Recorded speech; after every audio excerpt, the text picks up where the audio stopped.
I know it hurts. I know it hurts. It hurt, don't it?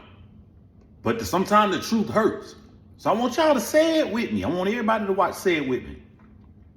Season 8, Love is Blind. Ben broke up with Sara. What do you mean? What do I mean? Well, John, she left him at the wedding because they didn't have the similar views on stuff, and she cared so much about me and my black people.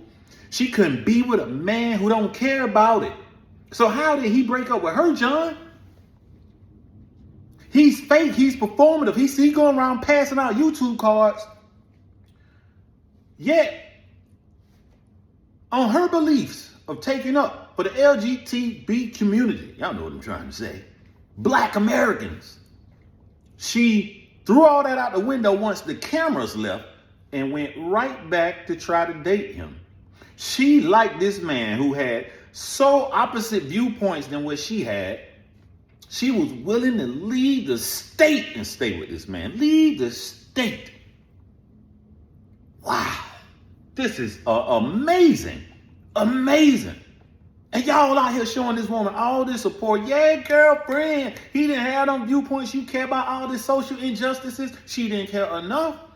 Because if you left that show and you've been dating this dude for the whole weeks and you waiting to go out of town with him, he was knocking the boots. He was knocking the boots. Ben broke up with Sara. It's just astonishing to me that we're going to sit up here and act like people can't be affected by what happened on the show. What do you mean, John? You not only broke off the wedding and embarrassed this man in front of his family, but when he asked you, can we possibly date? You said, no, it's over.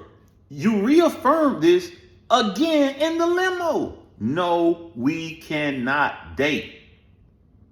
So after doing this on camera, getting your shine where you're going to look like the white woman who care about black people and gay rights. After doing all of this, when the camera go, you go back showing you the exact same as Ben. Care a little bit, you don't care enough. It don't really affect you. Your real life is just date anybody you want to. Whether they agree with your circumstances or your situation or not, you just want to date them. Okay. But that won't affect Ben. Ben's supposed to leave after you embarrass him on camera and just stay in the exact same relationship and act like nothing at all didn't happen. And then this right here, this what upsets me really the most, is that there's been this whole narrative, and I started my first video on the season with this narrative, that Ben is this diabolical person, right? Okay, y'all teased it Netflix on the show. We come back after a week break thinking I'm finna get all this tea. No tea come out. Some girl with no details. All right, I'm gonna get some more tea. So we revisit this, and you say it affect you. And then I get a teaser trailer for the reunion show where it shows that, now if I knew this right here, what I knew now, now we gonna get the tea at the reunion. So what is Sarah's big tea? Big tea. What is her tea that Ben did all this discussion stuff in his past? The tea is he decided he don't want to go. That's the tea. And that's it. Been waiting all season for this tea to pop up, and it never popped up in Brew. And it's just the fact that he didn't want to go with you. It just couldn't have been the fact that, nah, man, I don't know, man. If he can have any kind of reservations, he could just not be feeling it after what you did at the wedding. None of this can be a possibility. It's just the only thing possible, Ben gotta be bad. Ben gotta be bad. That's some wild stuff. It just, people got let off the hook on this reunion show a lot. Then we get into the Jimmy situation, right? Because I tell it like it is. People like you choose sides. You like this side, you gotta say, no, I'm gonna say what everybody do wrong. I'm gonna say what Ben did wrong too.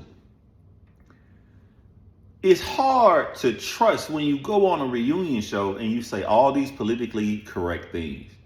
I didn't have anyone in my life, so that's why, it wasn't really affecting me. And I'm glad Sara brought me on the show to learn this. Why would you say all of that stuff and then tell us that Jimmy told you what to do to prepare for the reunion? And this is what I don't understand about you dudes. Stop bringing guys on the show that never watch the show. Because if you watch the show, you know you don't text the women 2 weeks before they go to the reunion. Your text message is going to be read or said at the reunion. Don't text women this stuff. It's just, you're just giving them ammo. Just giving them ammo. So that was just crazy, but it makes you not, I don't trust anything being said that sounds politically correct. But I ain't finna sit up here and act like this dude's supposed to be hunking for joy and all super happy that the woman who said, I'm not gonna marry you, I'm not gonna date you, or I'm gonna turn around and date you. And this is my last little point, and then I'm out y'all hair, right? And it was on the ghosting situation with Sara and Ben, right? He said he didn't ghost you because you didn't speak back to him. He's waiting for your communication. You didn't like something he did and he apologized. Then you said, I didn't respond back because your apology sounded scripted. This is the one thing I did not like that Lauren did. Lauren jumped in and said, but that's how she felt. She felt it was scripted. Okay, because she felt like it was scripted, that's why she ghosted me. I did the right thing. You supposed to apologize. I apologize. You didn't believe my apology, so you ghosted me.